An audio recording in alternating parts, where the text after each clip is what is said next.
আপনি নিজেও তো দেখতেছেন এই যে নাটক সাজাইতেছে তারা, এই যে অস্ত্র মস্ত্র এগুলা দিয়া, এতে ওনাদের লাভটাই। ওনারা দেশের আইন শৃঙ্খলা ঠিক করবে, তো আইন শৃঙ্খলা ঠিক হবে কিভাবে? তো বললো যে আপনারা চলে যাবেন, এরপরে স্যারের প্রমোশন হবে, এইটাই লাভ। তো আমি বললাম যে একটা প্রমোশনের জন্য আমার জীবনটাকে ধ্বংস করে দিল।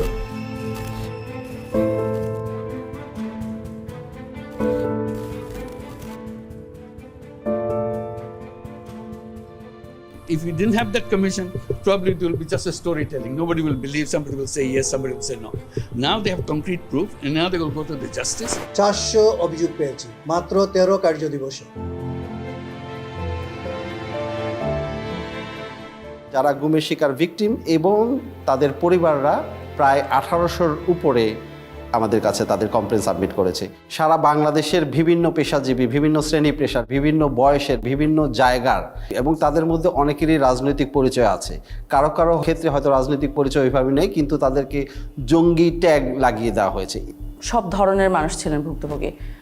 দিনমজুর ভুক্তভোগী আসেন আমাদের কাছে, অত্যন্ত ধনী ভুক্তভোগী আসেন, কলেজ পড়ুয়া ছাত্র আসেন, যেমন তেমন নারী ভুক্তভোগীও আছে। এমনকি 10 বছরের কম বয়সী ভুক্তভোগী আমাদের কাছে আসেন। আমি শুধু আমাদের মনে আছে যে আম্মু যখন বোরকা পরতো তখন আম্মুকে একটা কালো কালার টুপি পরাইতো আর একটা হাত করা পরাইতো। মাঝে মাঝে আমাকে নিয়ে যেত, তুই একদিন নিয়ে গেছে, বাকি সময় আমাকে রেখেই গেছে। গুমের সাথে আসলে বাংলাদেশের প্রত্যেকটা বাহিনী জড়িত বলা চলে। সেক্ষেত্রে প্রধানত আমরা যাদেরকে নাম নিতে পারি তাদের মধ্যে হচ্ছে rapid action battalion, Bangladesh police তো আছেই, detective branch of police, CTTC, DGFI, NSI, এগুলো প্রধানত তারা এই গুমের সাথে জড়িত ছিল। কমিশন গঠন হওয়ার পরে মানুষের যেমন প্রত্যাশা ছিল, আমরা নিজেরাও প্রত্যাশা করতাম, আমরা আশাবাদী ছিলাম যে সমস্ত ঘটনার পুঙ্খানুপুঙ্খ আমরা বের করব। এই যে একটা অপরাধ সংগঠিত হয়েছে, যে অপরাধটা স্বাভাবিক কোনো অপরাধ না, যে অপরাধটা একটা পরিকল্পনার ভিত্তিতে রাষ্ট্র কর্তৃক সংগঠিত হয়েছে।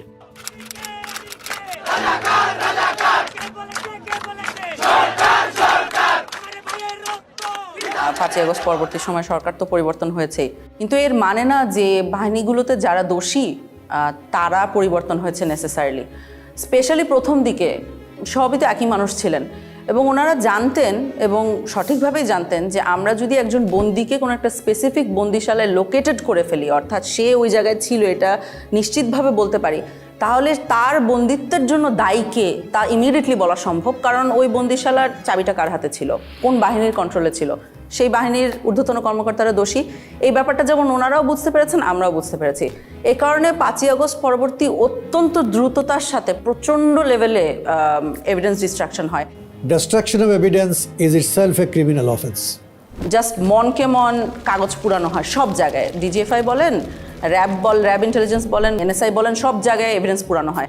তারপরে বিভিন্ন জায়গায় এই ধরনের পুরা এন্টায়ার বিল্ডিংয়ের স্ট্রাকচার পরিবর্তন করে ফেলা হয়।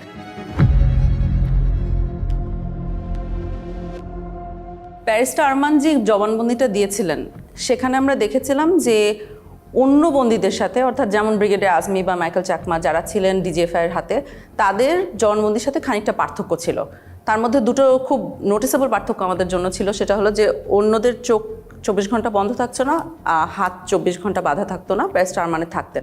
যেই স্থানে আমাকে আটকে রাখা হয়েছিল সেখানে সকল বন্দীদেরকে 24 ঘন্টা চোখ বেঁধে রাখা হতো, 24 ঘন্টা হাত করে রাখা হতো। কোথায় আছি বলা হতো না, কয় তারিখ বলা হতো না, সময়টা বলতো না।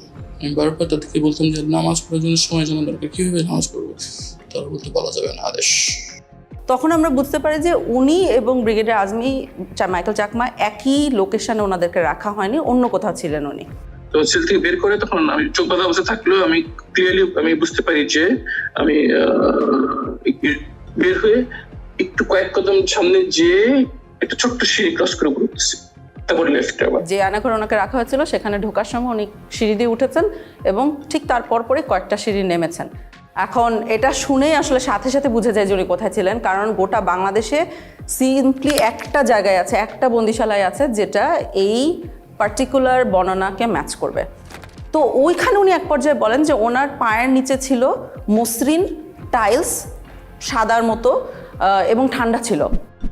ছোট্ট সিঁড়ি যখন ক্রস করে যাই তখন এটা 5 থেকে 7 কদমের সিঁড়ি হবে, এবং খালি পায়ে আমাকে যতবার বের করা হয়েছে তখন খালি পায়ে পরে যে আমাকে জুতা পরা হয়েছে বের করা হয়েছে, খালি পায়েটা আমি একদম ক্লিয়ারলি বুঝে দিয়েছি এটা সিঁড়ি টাইলস লাগানো সিঁড়ি ছিল। কিন্তু ওই রুমে অলরেডি আমরা অক্টোবরের মধ্যে অভিযান একটা চালিয়েছিলাম, আমরা ইন্সপেক্ট করে এসেছিলাম, ওখানে কোনো টাইলস ছিল না, ওটা সম্পূর্ণ সিমেন্টের একটা ফ্লোর। সো আমরা কর্মকর্তাদের ডেকে, অফিসারদের ডেকে জিজ্ঞেস করা শুরু করি যে টাইলস কই। একটা সিঁড়ির পাশে যখন এই মার্কটা থাকে, what does it indicate, do you think? No idea, কারণ আমি তো বিল্ডিং এর এক্সপার্ট না। টাইলস, এই সিঁড়ি টাইলড ছিল। আচ্ছা, এই প্রশ্নটা আমার মনে আছে, ওনাদের মোটেও পছন্দ হয় না, কারণ ওনারা এত বড় বড় কর্মকর্তা, আমরা জিজ্ঞেস করছি টাইলস কই, কথার তো কোনো মানে নাই। কিন্তু আমরা শিখছিলাম টাইলসের ভিতরে এই মিস্ট্রিটা লোকেটেড, এটা যদি সলভ করতে পারি আমরা মিস্ট্রি সলভ করতে পারবো। ওই সিঁড়ির তো দুইটা সাইড থাকে, একটা লে সাইড একটা লে সাইড, তো ওপর দিকে সিমেন্ট দেওয়া হয়েছিল, কিন্তু এই সাইডটায় ওইখানে মিস করে দিয়েছিল সিমেন্ট দিতে। তো ওখানে যেটা ছিল টাইলসের পিছনে দেখবেন গ্রিড আছে, চারকোনা গ্রিডের ছাপ রয়ে গেছিলো। তা আমরা ওই ছাপগুলো দেখে বুঝতে পেরেছিলাম যে টাইলস অবধারিতভাবে ওখানে ছিল। এতদূর টাইলস ছিল ধরেন, এই যে দেখা যায়। ব্যারিস্টার আরমানকে আমরা ছবি আঁকতে বলেছিলাম যে আপনি আঁকেন তো, যে আপনার চোখ বন্ধ ঠিক আছে, কিন্তু সিঁড়ি দিয়ে নেমে আপনি কোন দিকে যান। তো উনি একটা ছবি এঁকে দিয়েছিলেন সুন্দর করে, যে সোজা যে বাইরে গেলে সেলে ঢোকা যায়। এখন আমরাও সোজা যে বাইরে ঢোকা যায় না, কোথাও দেয়ালের সাথে ধাক্কা লাগে। ওইখানকার যখন ছবি ব্যারিস্টার আরমানকে দেওয়া হয়, তখন ব্যারিস্টার আরমান বলেন যে এখানে কি কিছু হয়েছে দেয়ালে, দেয়ালটা মানে কি জানি একটা তারতম্য আছে, এরকম একটা উনি ইন্ডিকেশন করেন।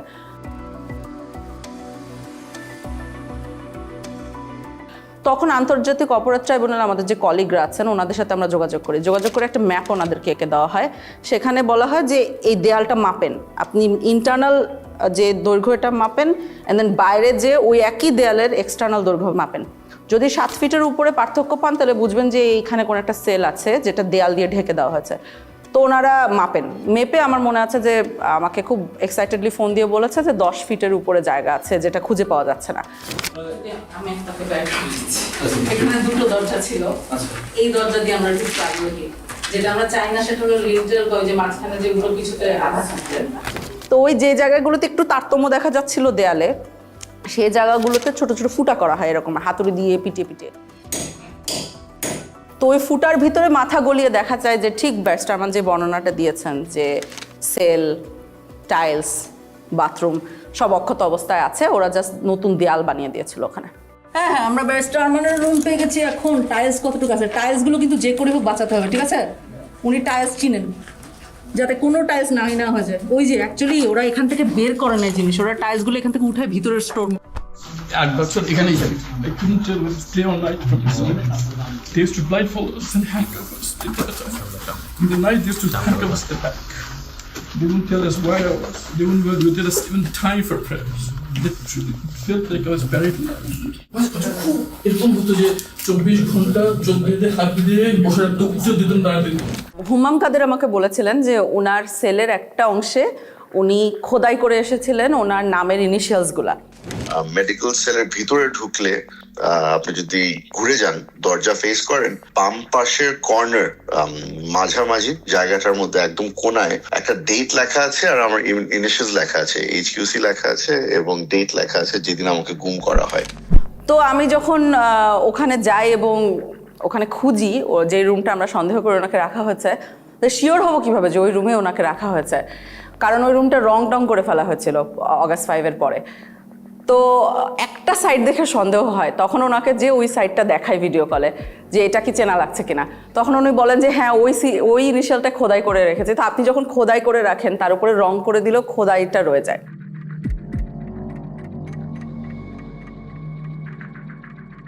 বিগত সময়ে যেটা 2009 থেকে 2024-এর 5ই অগস্ট পর্যন্ত আওয়ামী লীগ শাসন আমলে যেটা হয়েছে, আমরা দেখেছি তারা সবসময় একটা বয়ান দিত যে বাংলাদেশে কখনোই গুম হয় নাই। এটা শুধু শেখ হাসিনার মন্ত্রিসভায় অনেক মন্ত্রীরাই অহরহ বলেছেন এবং নিরাপত্তা বাহিনীর প্রধানরাও বলেছেন। নিরাপত্তা বাহিনী কিংবা আমাদের কোনো গুমের সঙ্গে তারা সংশ্লিষ্ট নয়।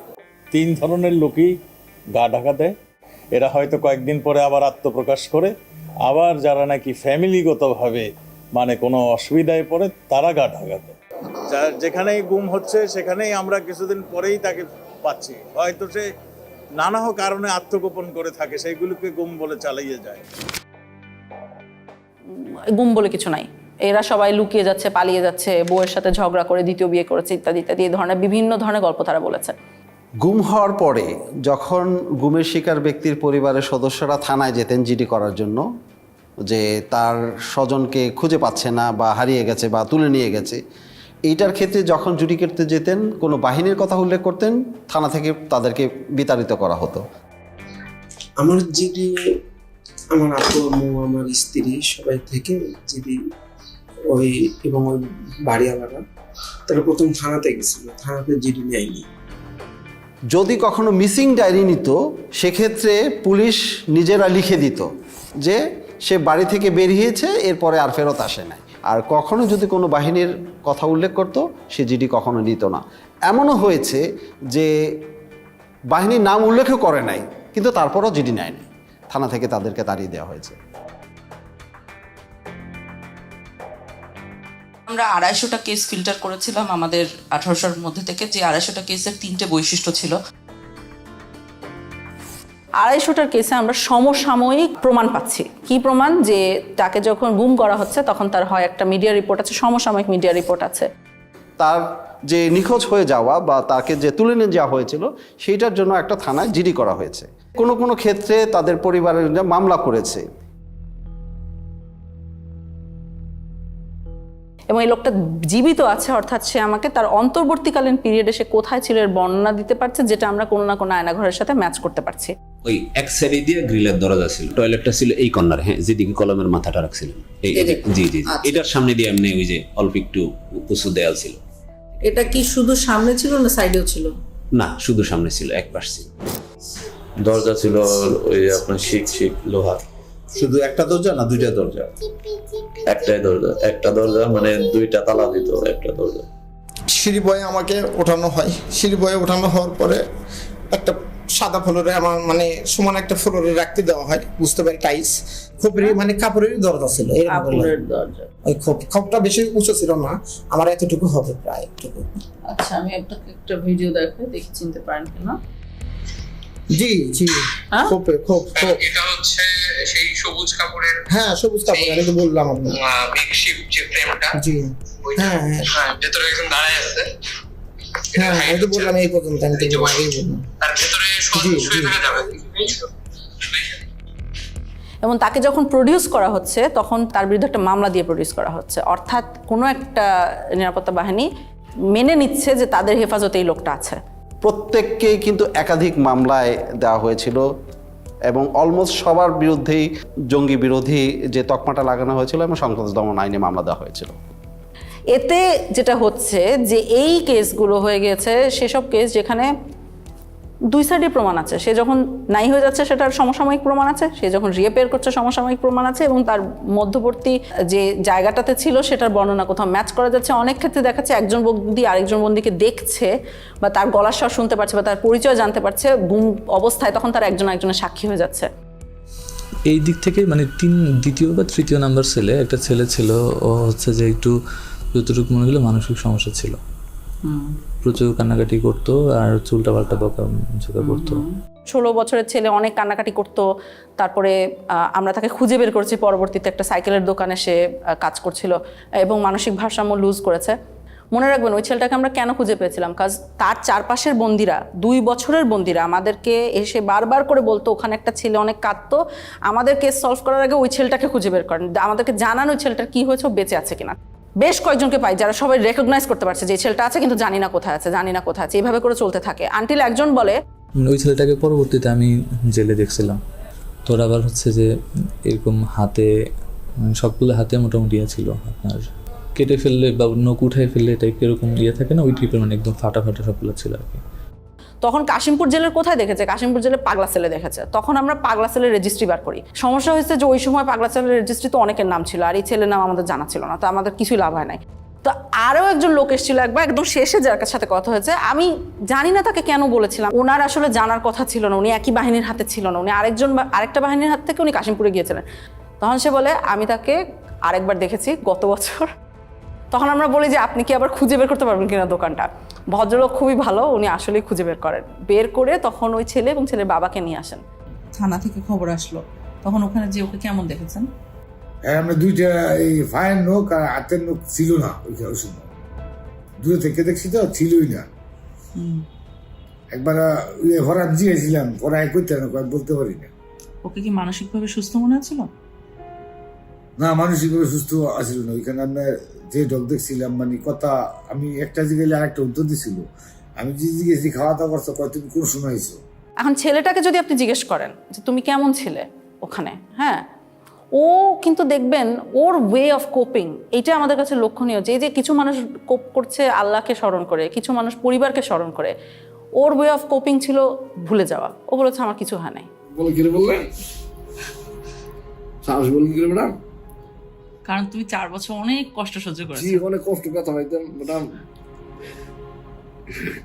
সমস্যা নেই ম্যাডাম, সমস্যা নেই, তোলাফেরা করে দেবেন কি, অসুবিধা হইতো না, ব্যথার কিছু নেই আর কি। যাক, আমার ছেলে অনেক ভাই বড় করতে নিয়ে গিয়া, এটাই বড় কথা। সবাই ভাই সব যা আছে তা হয়েছ, এখন ছেলে বিরা হয়ে যাওয়া শেষ। মানুষ অনেক কথা গেছিল আর কি, সবাই বুঝছে যে নাই। এখন আমি উকিলেরও যাই না, কেমন সেরকম কোনোভাবেই হতে পারে না যে তারা নিজেদের মধ্যে কোঅর্ডিনেট করে কাজটা করতে পেরেছে। অর্থাৎ তারা যেটা বলছে সেটা এভাবেই ঘটেছিল, কারণ সমসাময়িক প্রমাণ আছে। এই কারণে এই 250 কেস যথেষ্ট শক্তিশালী একটা এভিডেন্স আওয়ামী লীগের এই মিথ্যা বয়ান ভাঙার জন্য। গুমের যারা ভিকটিম, অর্থাৎ তাদেরকে যখন প্রথম তুলে নেওয়া হয় সেই পর্যায় থেকেই আসলে তাদেরকে নির্যাতন শুরু করে। একাধিক কাপড় দিয়ে তার চোখ মুখ ঢাকা হতো। চোখ বাঁধা থাকতো 3টা কাপড় দিয়ে। প্রথমে একটা কাপড় দিয়ে চোখ বাঁধতো, আরেকটা জমটুপি, যেটা জমটুপি পরানোর পরে আবার আরেকটা কাপড় দিয়ে বাঁধতো, আর হ্যান্ডকাপ পিছনে লাগানো থাকতো। মাইক্রোবাস বা যে পরিবহনে উঠানো হতো তার 2 পাশে যখন থাকতো তারা কিন্তু চেপে থাকতেন, তার হাত করা পরিয়ে ফেলতেন, এবং কোনো কোনো ক্ষেত্রে তাদেরকে নীল ডাউন করে রাখা হতো সিটের ওখানে, যাতে বাইরের মানুষ কোনোভাবে টের না পায়। গান বাজনা বাজানো হতো যাতে কেউ ধারণা না করতে পারে যে এই গাড়িতে কাউকে তুলে নেওয়া হচ্ছে।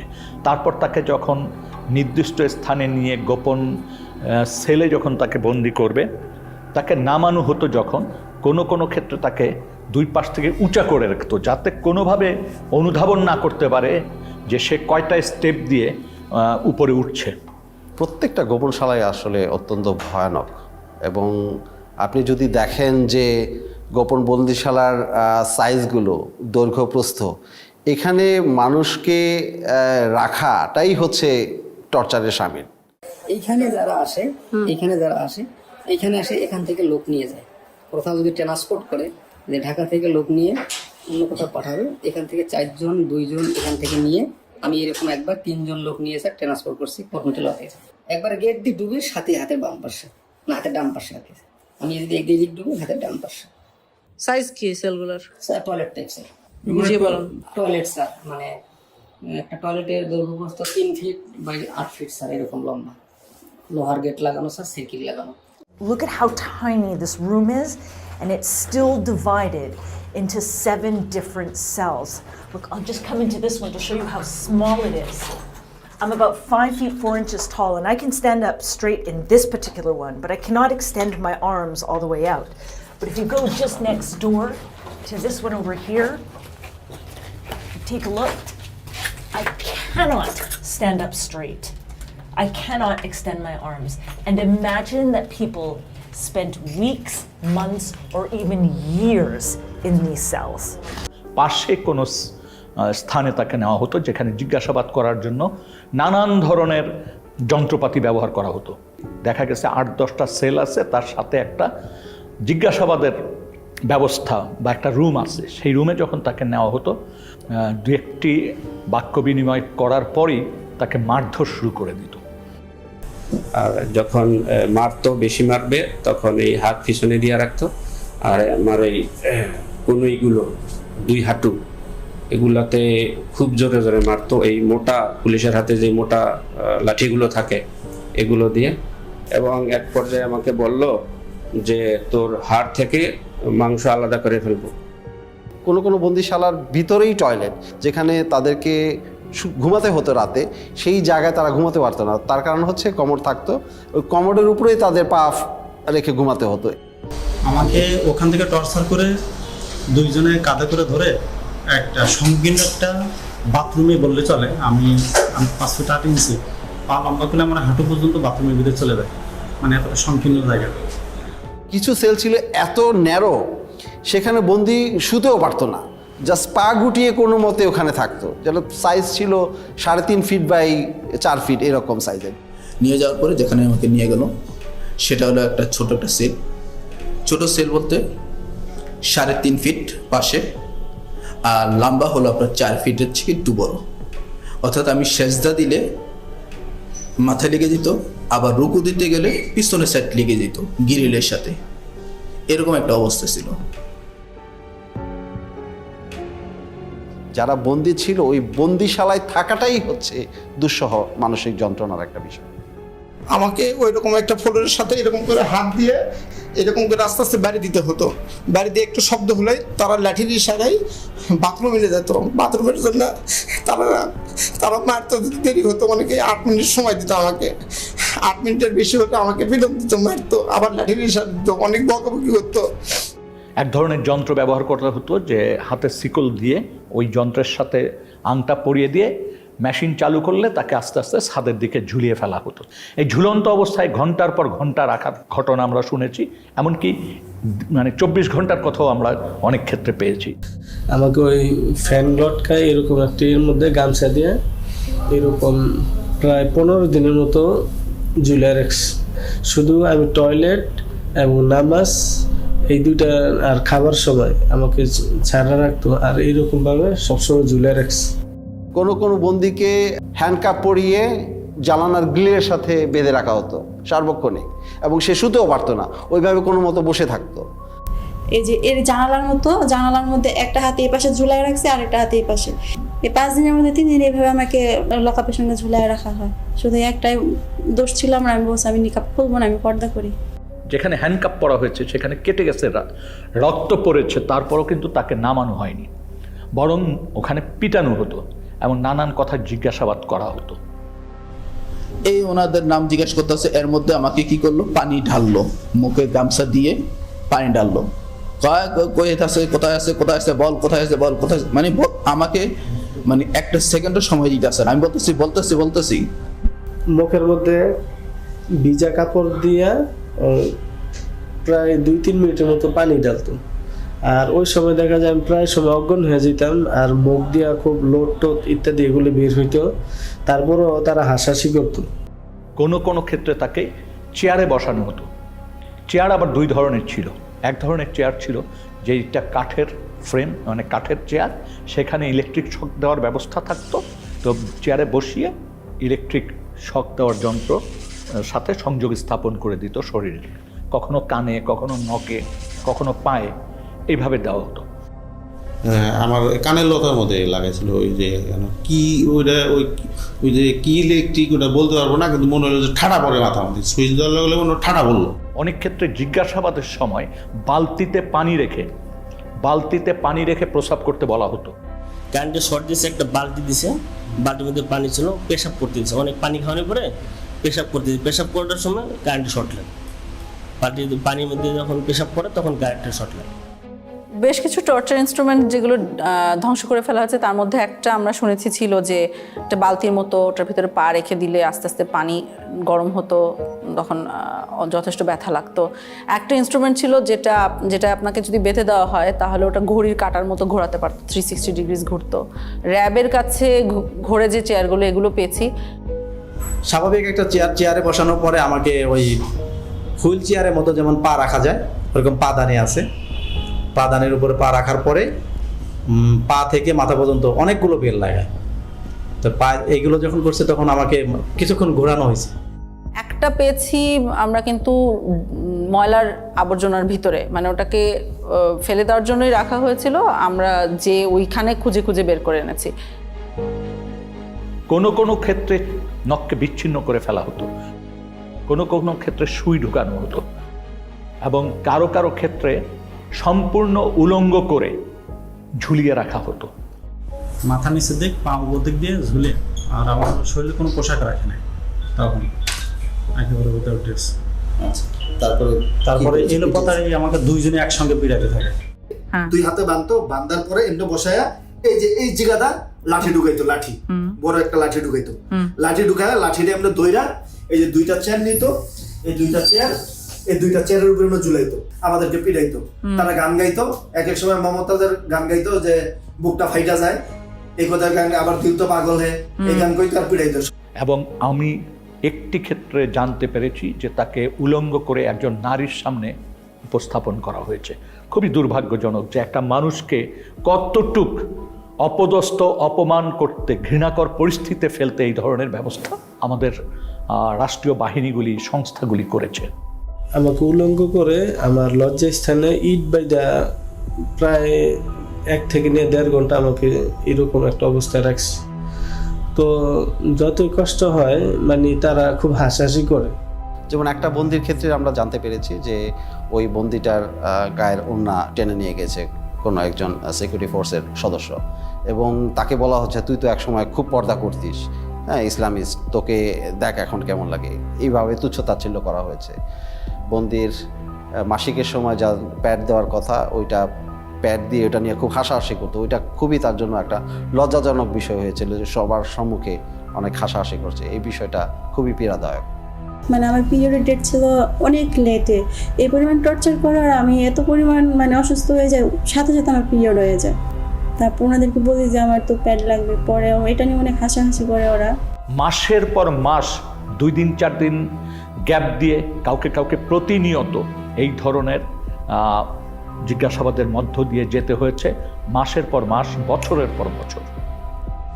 ওরা কি করলো, আমাকে শোয়াইলো, এই শোন, শোয়াই 2 জন আমার বুকে উপরে পাড়া দিয়া ধরলো, আর পিছনে হাতটা এইভাবে বাঁধলো, পা 2টা এইভাবে বাঁধলো, বাঁধে পায়ের নিচে বাজ দিল একটা, আর উপরে একটা বাজ দিল, আর হাত যেটা বাঁধছে হাতের নিচে এই দিকে একটা বাজ দিয়েছে।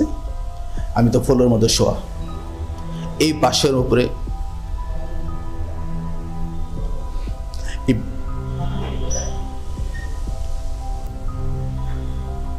বাসের উপরে আমাকে 4-5 জন দাঁড়াই গেছে।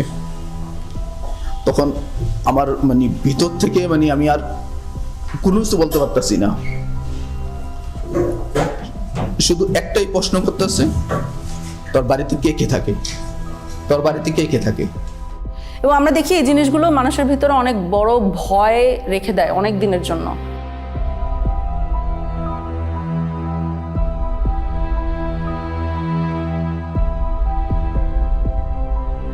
আমাদের অনেক ভুক্তভোগী হায়েস গাড়িকে ভয় পায়, কারণ তাকে হঠাৎ করে রাস্তার মধ্যে থেকে টেনে হায়েস গাড়িতে উঠানো হয়েছে। আমাদের অনেক ভুক্তভোগী এসি রুমকে ভয় পায়, কারণ এসি রুমে, টর্চার রুমগুলোতে এসি থাকতো, কারণ আই সাপোজ অফিসাররা যখন এগুলো করতেন ওনারা ঘামতে চাইতেন না। গানটা সাউন্ড আসতোই, মানে ঠিক থাকতে পারতাম না, আর শুধু চিৎকার সাউন্ড আসতো। গান বাজিয়ে মারধর করা হতো, যখন সাউন্ড আসতো মানে কোনো প্রকার, আমি তো মানে টেনশন।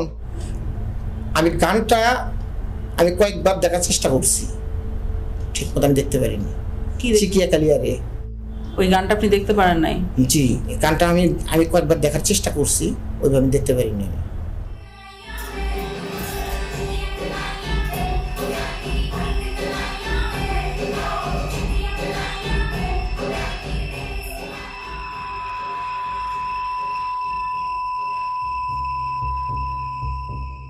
প্রসাবের জন্য আমরা এরকম বাইরেতে হইতো ফ্লোরে, এখানে টাক দিলে আমরা আসবো। প্রসাবে ধরছে মিউজিক ছেড়ে দিছি, ওই আওয়াজও তাদের কাছে পৌঁছায় না, মিউজিকের সাথে তো ওটা হারায় যায়, ওই সাউন্ড তো আর পাবে না। এরকম প্রসাব পায়খানা করেছে আমার সামনে, আবার এটা আমরাই পরিষ্কার করতেছি, তারা দিয়ে যে করে তারা দিয়ে পরিষ্কার করে। সে আল্লাহর কাছে বলতে যে আল্লাহ আমার মেরে ফেললেই ভালো, এই কষ্ট দেওয়ার দরকার কি। এই মানুষগুলো কিন্তু যারা বেরিয়ে এসছেন জীবন নিয়ে, তারা কিন্তু এটা ভুলতে পারেন নাই। তারা এখনো গভীর রাতে ঘুম ভেঙে যায়, তাদের চিৎকার করেন, এই ট্রমার থেকে কিন্তু এখনো বেরিয়ে আসেনি। বাথরুমে একটা নতুন লাক্স সাবান ছিল। হ্যাঁ, এখন ওই লাক্স সাবানের স্মেল আসলে আমার মাথায় কাজ করে না। আমি লাক্স সাবানের ওই স্মেলটা যদি কেউ আমার সঙ্গে গল্প করবে, আমার আমি ভিতরে অস্থিরতা চলে আসে, আতঙ্কগ্রস্ত হয়ে যায়। আর শুধু যে তারা বেরিয়ে আসে নাই তা না, এই সমাজটাও কিন্তু এক ধরনের ভীতিকর ভয়ার্থ পরিবেশের মধ্যে একটা ভয় সমাজের ভিতর কিন্তু প্রবাহিত।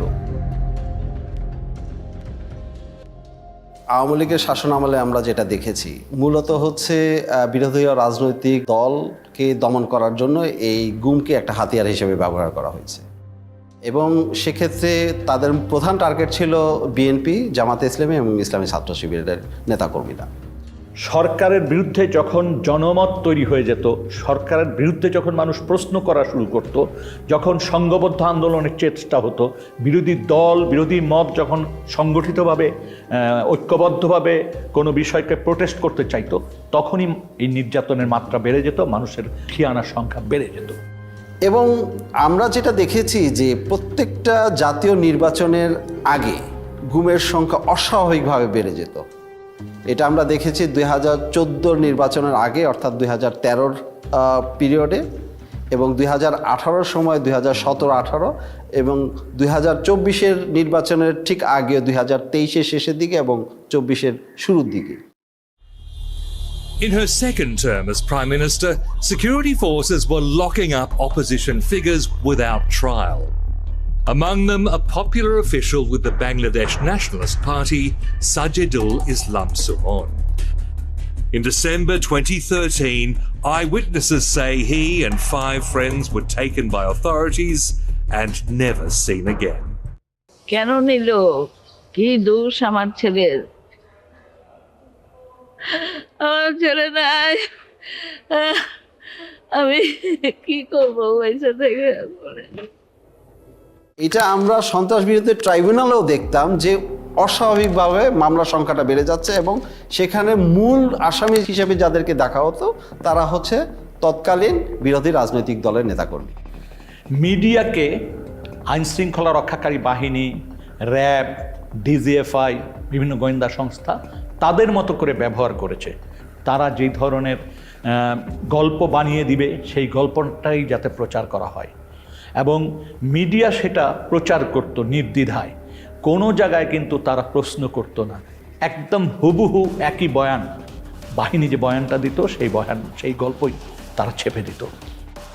যখন একজন গুম হচ্ছে, দের আর ওয়ান অফ টু থিংস যেটা হতে পারে, একটা হলো তাকে মেরে ফেলা হবে বা তাকে বাঁচিয়ে রাখা হবে। বাঁচিয়ে রাখার পরবর্তী কী হবে? বাঁচিয়ে রাখার পরবর্তীতে বেশিরভাগ কেস হলো যে তাদেরকে মামলা দিয়ে ছেড়ে দেওয়া হচ্ছে বাংলাদেশে। মামলাগুলো যথেষ্ট ভয়ঙ্কর, এটা কিন্তু আমরা বলছি যে ক্রিমিনাল জাস্টিস সিস্টেম গুমের সাথে কন্টিনিউয়াস একটা সিস্টেম ছিল।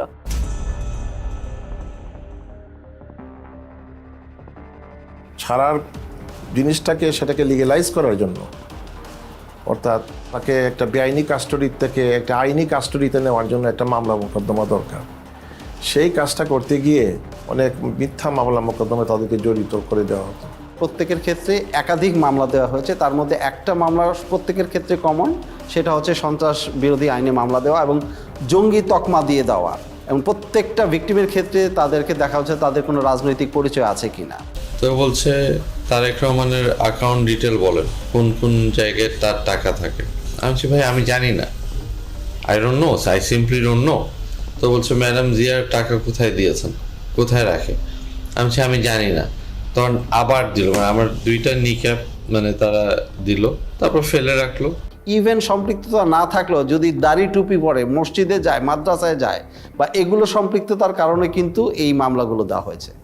তুই তোর জামাতের তুই শিবিরের কোন পদ আস্তে তুই কী করো সেই সে বলছি আমি একসময় ছাত্র শিবির করতাম, এখন আমি করি না।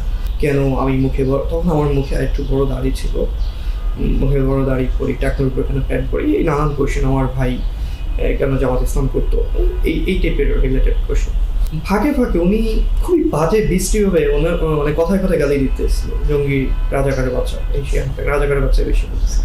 আপনি তাকে কিছু ভুয়া মামলা দিচ্ছেন, আমরা যেটাকে বলছি কিছু প্যাকেজ কেস দিচ্ছেন, অ্যান্টি টেররিজম অ্যাক্টে দিচ্ছেন, arms act, explosives act, digital security act, এইসবের আন্ডারে মামলা দিয়ে দিচ্ছেন, দেওয়ার পরে তাকে অনেকদিন জেল খাটতে হচ্ছে, এরকম একটা সিস্টেম আছে। 4-5টা মামলায় একই ধরনের ভাষায় ব্যবহার করা হয়েছে এবং ভার্বেটিম ওয়ার্ড ফর ওয়ার্ড। যদি এইভাবে হয় 4-5টা, তাহলে বুঝতে হবে this cases are all manufactured cases. দুটো মামলার আপনার ল্যাঙ্গুয়েজ একরকম হইতে পারে না, কিছু হইতে পারে গোপন তথ্যের ভিত্তিতে, this much acting on a secret information, the raiding party went to the place of occurrence and arrested the accused, এটা হতে পারে। কিন্তু বাইকগুলো তো মিলার কথা না, ঘটনার স্থল, ঘটনার তারিখ এবং কিভাবে ঘটনা ঘটেছিল এগুলো তো আপনার মিলার কথা না। বিশেষ করে সন্ত্রাস বিরোধী আইনে যে মামলা, জঙ্গি ট্যাগ দিয়ে জঙ্গি বানানো, এইটাই কিন্তু প্রথমতই তাকে হিউমিলেট করছে। সমাজ থেকে কিন্তু তাকে প্রথমে বিচ্ছিন্ন করা দেওয়া হলো, পরিবার থেকে প্রথমে বিচ্ছিন্ন করে দেওয়া হলো, এবং তার প্রতিবেশী সবাই কিন্তু তাকে ভিন্ন চোখে দেখে। এই ছেলেটা জঙ্গি, আমরা তো জানতাম না, এটা জঙ্গি পরিবারের সন্তান।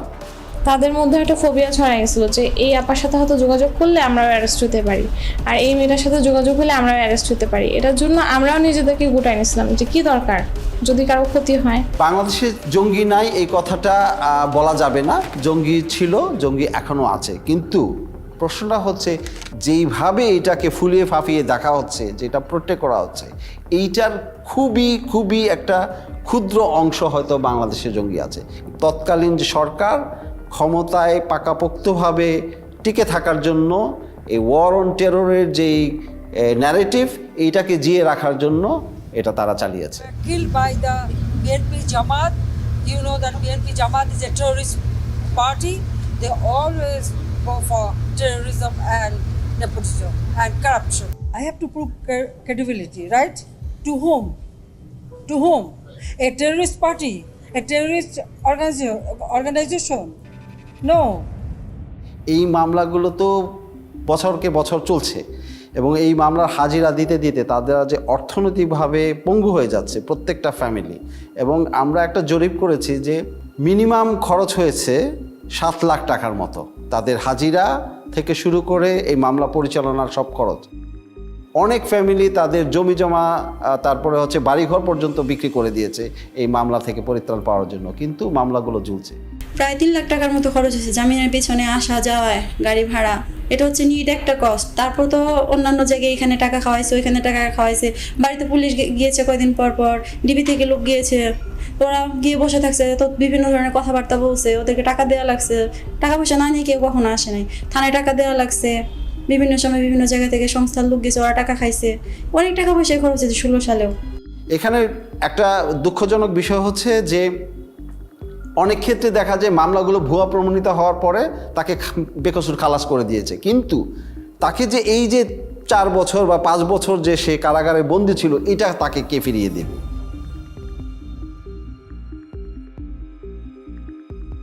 এখন ভুয়া মামলা দিয়ে এগুলোর পক্ষে তো তাদেরকে এখন প্রমাণাদি জোগাড় করতে হবে, প্রমাণাদি পাবে কোত্থেকে? হ্যাঁ, এটা একটা তো তাদের জন্য সমস্যা।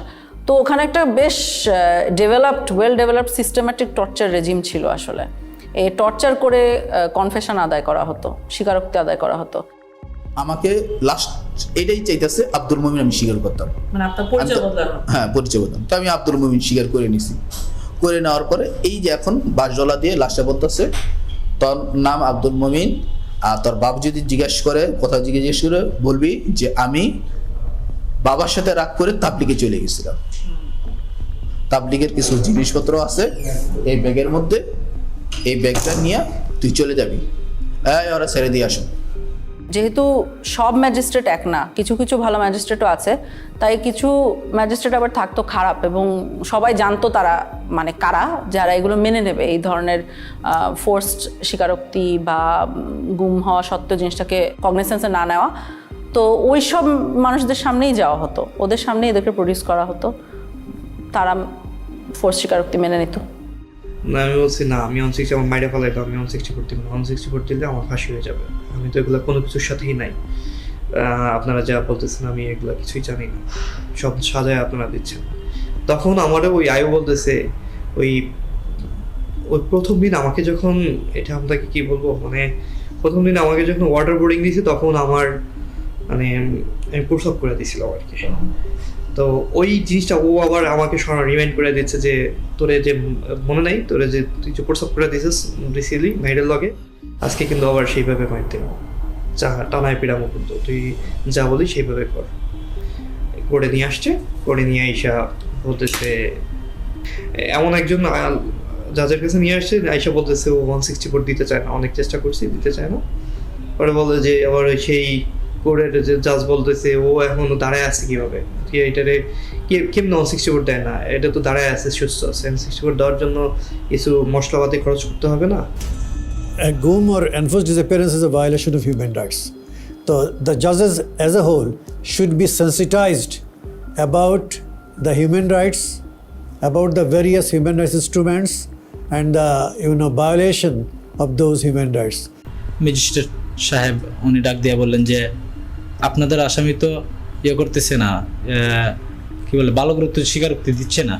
একটা এগ্রিজিয়াস কেস আমাকে যেটা খুব ডিস্টার্ব করেছে সেটা হলো যে সে আমাকে বর্ণনা করছিল যে ম্যাজিস্ট্রেটকে যে বলেছে যে প্লিজ আমি এতদিন গুম ছিলাম, আমি আসলে এটার সাথে জড়িত না। হ্যাঁ, অনেক সাহস করে এটা সে ম্যাজিস্ট্রেটকে বলেছিল। ম্যাজিস্ট্রেট তখন যে পুলিশ সাথে নিয়ে গিয়েছিল, পুলিশকে ডেকে বলেছে এই যে দেখেন কি বলছে, তখন তাকে বাইরে নিয়ে যাওয়া হয়। সিএম কোর্টের বারান্দায়, এটা সময় 8 তলা বা 9 তলায় কিছুক্ষণ আমাকে মারধর করলো।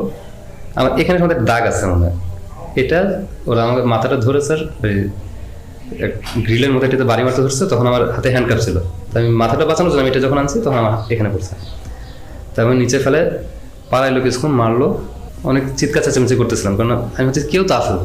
যখন চিৎকার চেঁচামেচি করতেছি তখন ম্যাজিস্ট্রেট আবার আয়কে ডাকে পাঠাইছে যে এত আওয়াজ করতেছেন কেন। আর মানে কি বলবো, এটা অবিশ্বাস্য বিষয়। আমি প্রশাসনকে কাছ থেকে দেখছি আর আমি অবাক হয়েছি যে আসলে পুরোটাই একটা system. Most of the judges were at the beck and call of the high command of the then ruling party. That's why they did not dare to take any effective steps against the enforced disappearances of the victims or abduction of the victims, The judiciary must be proactive instead of reactive. The judiciary must come forward, protecting and promoting the human rights of the people through adjudication of disputes in a very bold and assertive manner. Boldness is an integral part of the personality of a judge. A weak person is not suited or suitable for the position of a judge. Judges must know how to deliver justice impartially, effectively, and in a neutral manner. কিছু মানুষকে বাঁচিয়ে রাখবে কিন্তু release করতে পারবে না বাংলাদেশে, নানাবিধ কারণ থাকতে পারে সেটার জন্য। তখন তাদেরকে আমরা দেখছি ইন্ডিয়াতে পার করে দেওয়া হয়। ইন্ডিয়াতে পার করার পদ্ধতিটা আমরা বুঝতে পেরেছি বন্দীদের সাথে কথা বলে, সিকিউরিটি ফোর্সের ভিতরে যে হুইসেল ব্লোয়াররা আছে তাদের সাথে কথা বলে, এবং অনেক সময় আমরা নথিপত্র মিলিয়ে দিন তারিখ চেক করেও ওগুলোকে কনফার্ম করেছি যে এভাবেই ঘটেছে। তোমার আম্মায় অনেক কান্নাকাটি করতেছে, এর জন্য অনেক সরাসরি হয়েছে, এর জন্য তোমাকে দেশে রাখা যাবে না, এর জন্য তোমাকে দেশের বাহিরে পাঠাবো আমরা।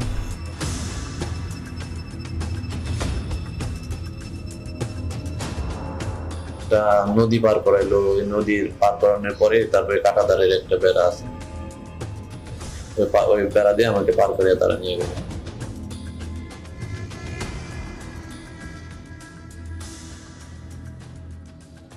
ওইখানে নিয়ে 2টা লোক আইছিল হুমরাই করে, বললো তোর পার করে দেবো, তারপরে তুই ওই জায়গায় কতদিন থাকবি, আবার আমরা তো আবার ব্যাগ নিয়ে আসবো। ইন্ডিয়াতে নিয়ে যাওয়া হতো, আমাদের বাহিনী নিয়ে যেত 300-400 মিটার ইনটু দ্য বর্ডার, নিয়ে যেয়ে ওই বাহিনীর হাতে হ্যান্ড ওভার দিত। একটা বিশেষ ক্ষেত্রে আমরা দেখেছি যেখানে বন্দি এক্সচেঞ্জ হয়েছিল। ওরা আবার ওই দেশ থেকে কারা যেন আসছে স্যার, আপনার ওদের ইন্ডিয়ানরা আসছে, ওরা 2জনকে দিল, আমরা 2জনকে দিলাম। মানে ওরা 2জন বন্দিকে দিল, আপনাদের বন্দি 2জনকে ওদেরকে দিয়ে দিল। ইন্ডিয়া আমাদেরকে বন্দি দিয়েছিল, আমরা একজন বাংলাদেশি সিটিজেনকে দিয়েছি। আমার ধারণার সাথে মনে হয় আরেকজন ছিল যার পরিচয় আমরা এখনো বের করতে পারি না। অর্থাৎ আমরা 2জনকে দিয়েছি, একজনকে পেয়েছি। ওই 2জনের মধ্যে একজন বাংলাদেশি নাগরিক, সাথে মিষ্টিও দেওয়া হয়েছে। ওই বাহিনীও মানে ইন্ডিয়ান বাহিনীও মিষ্টি এনেছিল, আমাদের বাহিনীও মিষ্টি ছিল। বন্দি গিফট দেওয়ার সাথে সাথে মিষ্টিও গিফট এক্সচেঞ্জ করা হয়েছিল। এটা আমাকে নিরাপত্তা বাহিনীর যারা ওখানে জড়িত ছিল তারাও বলেছেন, বন্দি নিজেও চোখে দেখেছে এই ঘটনাটা ঘটতে।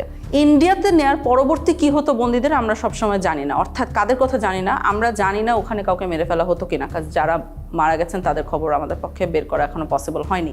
যাদেরকে হ্যান্ড ওভার করলো ওদেরকে নিয়ে আবার কি করলেন? ওদেরকে নিয়ে স্যার রাস্তায় 2জনকে স্যার ক্রস ফায়ার দিয়ে ফেলাই দিয়ে আসছে। তবে এটা অবশ্যই হতো যে ইন্ডিয়াতে যারা বাঁচিয়ে রাখা হতো ইন্ডিয়াতে, তাদেরকে মামলা দেওয়া হতো, মানে অর্থাৎ ইন্ডিয়ান লিগ্যাল সিস্টেমের ভিতরে তাদেরকে ঢুকিয়ে দেওয়া হতো। সো আনপাসপোর্ট মামলা বলবে, অর্থাৎ ট্রেসপাসিংয়ের জন্য কেস দেওয়া হতো। তখন ওনারা ইন্ডিয়াতে জেল খাটতেন, জেল খাটা পরবর্তীতে আবার ওনাদেরকে বাংলাদেশে পুশিন করা হতো। ভারতের কারাগারে যদি কেউ থাকে সেটার জন্য আমরা বাংলাদেশি বন্দী যারা আছে তাদের তালিকা চেয়েছি পররাষ্ট্র মন্ত্রণালয়ের মাধ্যমে ইন্ডিয়ান অথরিটিকে। কিন্তু সেক্ষেত্রে যে সমস্যাটা দেখা গেছে যে তালিকাটা দিয়েছে সেটা অসম্পূর্ণ, এবং আমরা যেই পিরিয়ডের তালিকা চেয়েছিলাম অর্থাৎ 2009 সাল থেকে 2024 সালের 5ই অগস্ট পর্যন্ত সেটা তালিকা পায়নি। এই সম্পৃক্ততাটা ইন্ডিয়া এবং বাংলাদেশের যে ইল্লিগাল একটা সম্পর্ক, এটা আসলে খুবই ট্র্যাজিক, কারণ এরকম হওয়ার কথা না, হওয়া উচিত না, এবং আমাদের দেশের সার্বভৌমত্বের প্রশ্ন অবশ্যই চলে আসে। কিন্তু হয়েছে, গত 16 বছর এটা হয়েছে। এবং কারো কারো ক্ষেত্রে চরম পরিণতিটা হয়ে গেছে, যেটা আমরা বিভিন্নভাবে জানতে পেরেছি, এবং অনেকে আমাদের কাছে ইতিমধ্যে এই কথাগুলো বলেছেন। এর মধ্যে একটা বড় অংশ আছে যাদেরকে বেশ কিছুদিন জিজ্ঞাসাবাদ করার পরে অথবা কয়েকদিন জিজ্ঞাসাবাদ করার পরেই সিদ্ধান্ত নেওয়া হয়েছে তাদেরকে হত্যা করা হবে। যখন একজনকে মেরে ফেলার সিদ্ধান্ত হতো তখন কাজটা ওরা, যেহেতু ওনারা ট্রেন্ড অফিসার্স, যথেষ্ট এফিশিয়েন্টলি করতো আমরা বলতে পারি। একজন মানুষকে কখনো কখনো মোরগ বলা হতো, কখনো কখনো প্যাকেট বলা হতো, কখনো কখনো সাবজেক্ট বলা হতো। ঊর্ধ্বতন অনেক অফিসার আছেন যারা মিড লেভেলে ছিলেন বা যারা গোয়েন্দা সংস্থাগুলি পরিচালনা করতেন, তাদের নির্দেশনায় তাদের উপস্থিতিতে এই মানুষদেরকে নিয়ে যাওয়া হতো মাইক্রোবাসে করে।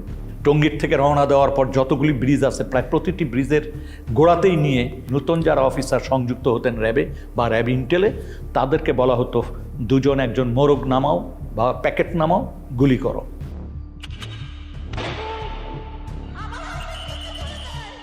যখন ক্রসফায়ার বেশি সমস্যা হয়ে গেল আন্তর্জাতিকভাবে এবং জাতীয়ভাবে, যে এরা এটা নিতে পারতেছিল না আর এটা ক্রিটিসিজম, তখন ওরা বললো যে আরে আমরা বডি প্রডিউস করি কেন, নাই করে দিলি তো হয়, তাহলে তো কেউ বুঝবে না কি হয়েছে। তখন এইটাই মুভ করলো ওরা, এটা একটা ডিসিশন ছিল। একটা জিনিস খুব স্পষ্ট যে এই ঘটনাগুলি ঘটানো হতো, হত্যাকাণ্ডগুলি করা হতো। প্রথম দিকে কিছু লাশ রাস্তাঘাটে পাওয়া যেত, ফেলে যেত, তো কিছুদিন আগে উঠিয়ে নিয়েছিল কারা জন্য। তারপর যখন সন্দেহ হলো যে এটা আইন শৃঙ্খলা রক্ষাকারী বাহিনী বা কোনো গোয়েন্দা সংস্থা, যখন এই জিনিসগুলি মানুষের ভিতর কানাঘুষা হতে থাকলো, তখন কিন্তু আর রাস্তাঘাটে লাশ ফেলতো না।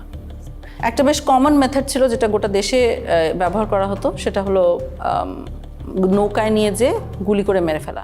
এরপরে যখন যাওয়া শুরু হলো, আমরা ইয়েতে যাওয়ার পরে উনি ডেস্টিনেশনটা আগে থেকে বলেন না কোথায় যাবে, তো বলতে সাউথের দিকে যাও।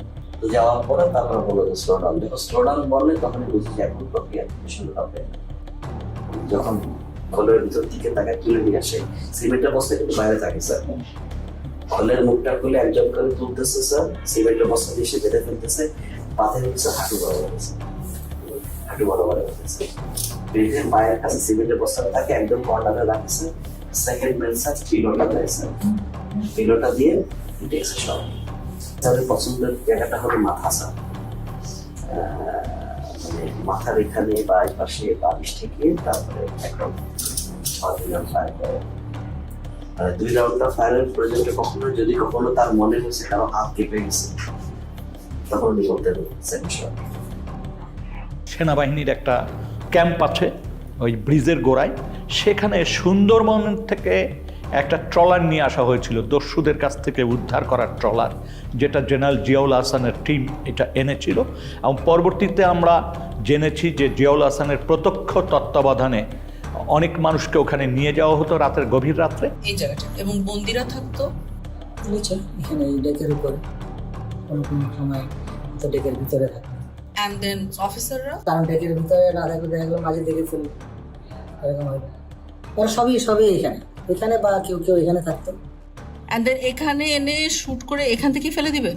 ওখান থেকে পেট ফাটতেছে ওখানে কুইক অ্যাকশন। তো গুলি করে মেরে ফেলার পরে পেটটা চিরে দেওয়া হতো এবং বডির সাথে সিমেন্টের বস্তা বেঁধে দেওয়া হতো বা ইটের বস্তা, যাতে ওনাদেরকে যখন ধাক্কা মেরে নদীতে ফেলে দেওয়া হচ্ছে তখন তারা ডুবে যেতেন। এখানে যাওয়ার পরে এই যে মানুষটাকে শোয়ালেন, যাওয়ার পরে বাঁধার পরে তারপরে আপনার গুলি করে ফেলা দেওয়া হয়। এদিকে বাঁধার রশিটা রেডি থাকে, ওইদিকে সিমেন্টের বস্তার সাথে রশি বাঁধা রেডি, যেমন রশি বাঁধার থেকে সিমেন্টের বস্তা খুলে না যায়, খুলে না যায়। তারপরে বাকি রশিটা এখন এটা কোমরের সাথে দিয়ে বাঁধা সবচেয়ে সহজ, that of any other places of the whole body. এখানে গুলি করে লোয়ার পোর্শন ধরে ফেলে দিল। কে ফেললো? জিয়া তো গুলি করলো, এখন জিয়েই ফেললো না সাথে আরো যে লোক ছিল তার কে ফেললো এটা আমার খেয়াল নাই, এখান থেকে করে ফেলে দিল। তবে বেশ কিছু ক্ষেত্রে লাশ ভেসে উঠেছে। আমি এর ধরনের কেস দেখেছি যেখানে লাশ ভেসে উঠছে বুলেট উন্ড কপালে এবং গায়ে সিমেন্টের বস্তাটা কোনো কারণে একটা ছেড়ে গিয়েছে, অন্যটা রয়ে গেছে, এরকম অবস্থায় উঠছে। নারায়ণগঞ্জের 7 খুনের যে হত্যাকাণ্ড এবং তার লাশ লুকিয়ে ফেলার যে প্যাটার্ন, এই প্যাটার্নের সাথে অনেক অংশে মিলে যায়। এরকম নানাবিধ মারার আসলে টেকনিক ছিল, বিভিন্ন বর্ণনা থেকে আমরা পাই। কোনো কোনো ক্ষেত্রে বিষ প্রয়োগ করেও হত্যা করা হয়েছে। ইনজেকশন দিয়ে মারা হতো, এটার বর্ণনা পেয়েছি আমরা যারা এটা নিজে চোখে দেখেছে। হ্যাঁ, ইনজেকশন পুশ করা, আসলে গাড়িতে ইনজেকশন পুশ করতেছে। একজন মানুষকে মেরে ফেলে তার লাশটা রেল লাইনে ফেলে দেওয়া হতো, মানুষ রেল লাইনে কাটা পড়েছে এই হিসাবে জিনিসটাকে প্রতীয়মান হয়। কিছু কিছু ক্ষেত্রে দেখা গিয়েছে যে অনেক সময় লাশের হাতে হ্যান্ডকাফ অবস্থায় রেল লাইনে কাটা লাশ পাওয়া গেছে, তো বোঝাই তো যাচ্ছে কি হয়েছে, নাহলে হ্যান্ডকাফ আসলো কোথা থেকে। একজন ভিকটিম তো বেঁচেই আছেন যাকে গাড়ির সামনে, ট্রাকের সামনে ফেলে মারার চেষ্টা হয়েছিল এবং এরকম অনেকাংশে তো সাকসিডও করতো, এভাবে করে মেরে ফেলতো। ওই আবদুল্লাহপুর আশুলিয়া রোড যেটা, সেখানে নিয়ে যাওয়ার পরে উনি অন্যদেরকে নেমে যেতে বলে। নামার পরে আমাকে যে কানে কানে বলতেছে, ভাইজান আমাকে ক্ষমা করে দিয়ে দেখেন, আপনাকে তো চলন্ত গাড়ির সামনে ফেলে দেওয়ার জন্য বলা হয়েছে। হঠাৎ করে মানে আমাকে ধাক্কা দেওয়া হলো এবং আমি খেয়াল করতেছিলাম যে গাড়ি শব্দ আসতেছে, তো আমি তো তখন ধরে নিয়েছি যে আমি শেষ, আমি পড়ে গেছি। পড়ে যাওয়ার পরেও দেখতেছি যে আমি বেঁচে আছি। আমারে তুলে ধরে বলছে যে আপনি ভয় পাবেন না, আপনাকে তো আমরা রাস্তায় ফেলে দিয়েছি, কিন্তু গাড়িটা পাশ দিয়ে চলে গেছে।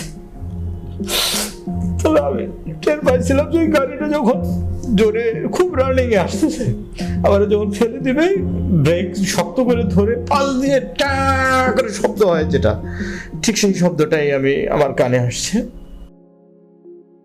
আমাদের কাছে যারা মুখ খুলেছেন এটাই পূর্ণাঙ্গ তথ্য না, এর কয়েক গুণ সমাজে এখনও রয়েছেন যারা এখনও আস্থা বা সাহস পাচ্ছেন না এই বিষয়গুলি জনসমক্ষে তুলতে বা তারা অভিযোগ করতে।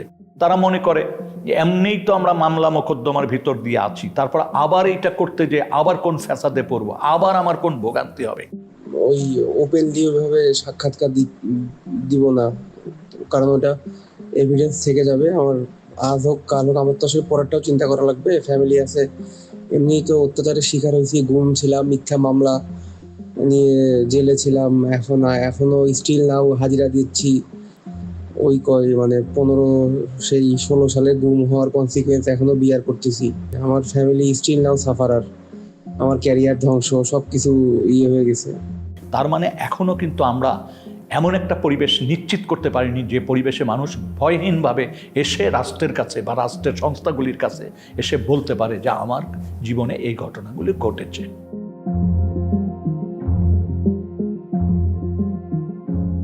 অন্ততপক্ষে গুম কমিশন যাদের ক্ষেত্রে মনে করেছে যে হয়রানিগুলোর থেকে তাদের পরিত্রাণ পাওয়া উচিত, গুম কমিশন থেকে আমরা পরীক্ষা নিরীক্ষা করছি এবং এই ধরনের একটা তালিকাও প্রস্তুত করা হচ্ছে এবং ফলস কেসগুলো যাতে দ্রুত নিষ্পত্তি করে, গুম হওয়া ব্যক্তি ছাড়া পাওয়ার পরও হয়রানির শিকার না হয় এবং এই আদালতের আইনি ব্যবস্থাকে যাতে কেউ আর অ্যাবিউজ করতে না পারে।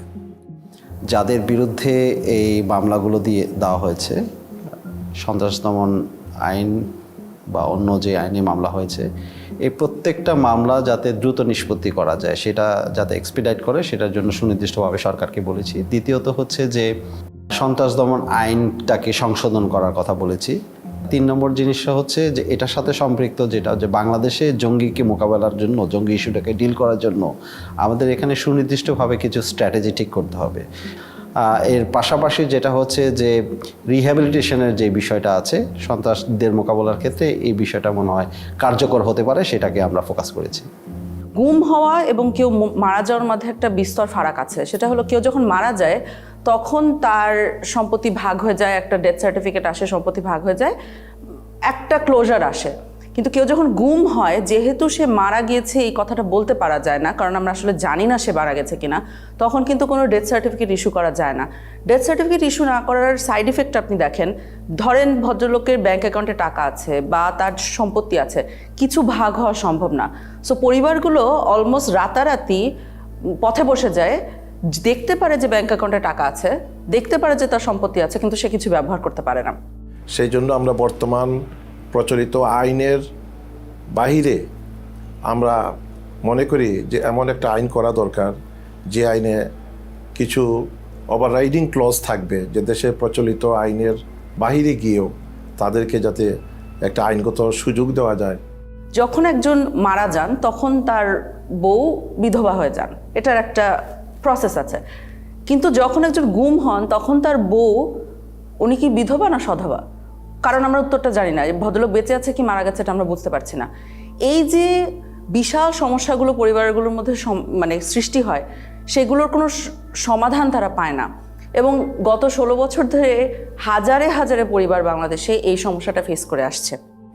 গুম হওয়া ব্যক্তির ডেথ সার্টিফিকেট ছাড়াই তাদের গুম হওয়ার যে একটা প্রত্যয়ন বা একটা ডিসঅ্যাপিয়ারেন্স সার্টিফিকেট প্রডিউস করে যাতে পরিবার পরিজন যাতে সম্পত্তি ইনহেরিট করতে পারে, সেই জন্য এই কমিশন থেকে কিছু আইন সংশোধনের সুপারিশ করা হয়েছে। অন্ততপক্ষে আর্থিক দুর্দশা কিছুটা হলেও লাঘব হবে।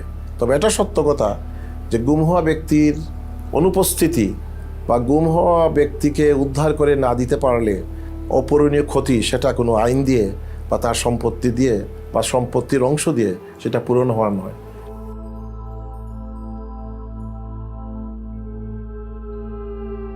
আমরা যদি আমাকে জিজ্ঞেস করেন, আমি মনে করি আমরা আশানুরূপ জায়গায় পৌঁছাতে পেরেছি। কিন্তু তারপরও বলবো, এত সংখ্যা এবং এত গভীরে এই অপরাধ সংগঠিত হয়েছে, এটার জন্য সময় একটা বড় ফ্যাক্টর।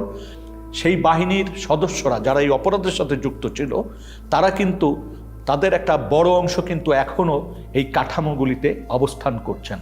তারপরে যাদেরকে চিহ্নিত করা গিয়েছিল প্রাথমিকভাবে, তারা কিন্তু পালিয়ে গেছেন। গুম ও বিচার বহির্ভূত হত্যাকাণ্ডের সঙ্গে সংশ্লিষ্টতার কারণে আইন শৃঙ্খলা বাহিনীর 42 কর্মকর্তার পাসপোর্ট বাতিল করা হয়। জানুয়ারি মাসে এদের বেশ কয়েকজনের বিরুদ্ধে গ্রেফতারি পরোয়ানাও জারি করে আন্তর্জাতিক অপরাধ ট্রাইব্যুনাল। যখন অ্যারেস্ট ওয়ারেন্ট বের হয় তখন কিন্তু তারা অনেকেই দেশে ছিলেন, কিন্তু পাসপোর্ট না থাকা সত্ত্বেও ওয়ারেন্ট বের হওয়ার পরপরই অনেক ঊর্ধ্বতন কর্মকর্তারা দেশ ছেড়ে পালিয়ে যায়। পালিয়ে যাওয়ার পরবর্তীতে এগুলোর এন্ড রেজাল্ট কি হবে?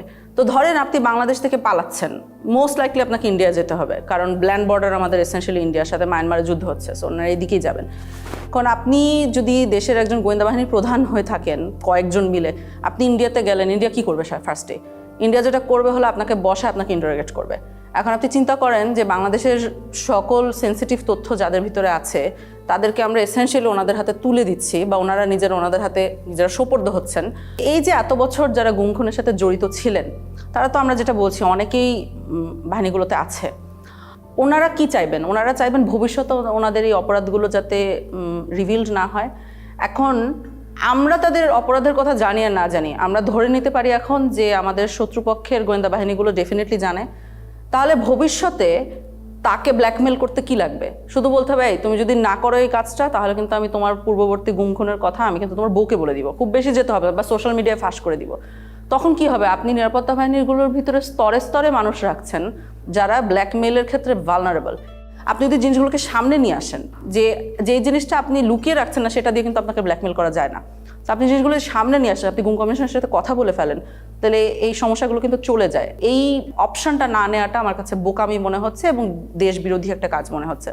এই প্রসেসের পিকে প্রাইম মিনিস্টার্স অফিস, অনেক সময় ওনার পক্ষ থেকে ডিফেন্স অ্যাডভাইজার ছিল, তো উনিও মাঝে মাঝে ইন্টারফেয়ার করতেন, কথা বলতেন, আদেশ নির্দেশও দিতেন।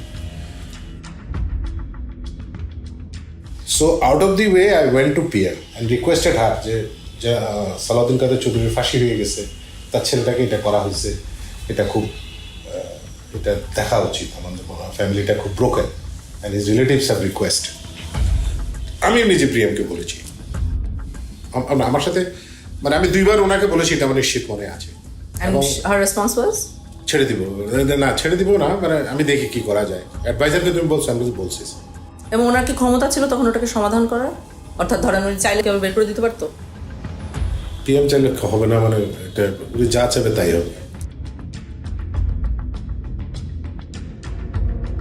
সম্ভাব্য যারা অভিযুক্ত তাদের কারো কারোর সাথে কথা বলার পর যে জিনিসটা পরিষ্কার একটা অবয়ব দাঁড়িয়েছে, সেটা হচ্ছে এই ধরনের ঘটনার সিদ্ধান্ত নেয়ার ক্ষেত্রে যিনি নীতি নির্ধারকদের সর্বোচ্চ জায়গায় অবস্থান করছেন, তৎকালীন প্রধানমন্ত্রী শেখ হাসিনা, তৎকালীন সামরিক উপদেষ্টা তারেক সিদ্দিকী এবং বাহিনীগুলির প্রধান এবং ইন্টেলিজেন্স যে এজেন্সি উইং আছে তার প্রধানদের সমন্বিত নির্দেশনার বাইরে বা কমান্ড স্ট্রাকচারের সর্বোচ্চ পর্যায়ের নির্দেশনার বাইরে এই ধরনের ঘটনা দিনের পর দিন, মাসের পর মাস, বছরের পর বছর ঘটার কোনো সুযোগ নাই। সুতরাং তৎকালীন প্রধানমন্ত্রী শেখ হাসিনার এই দায় এড়ানোর সুযোগ নাই।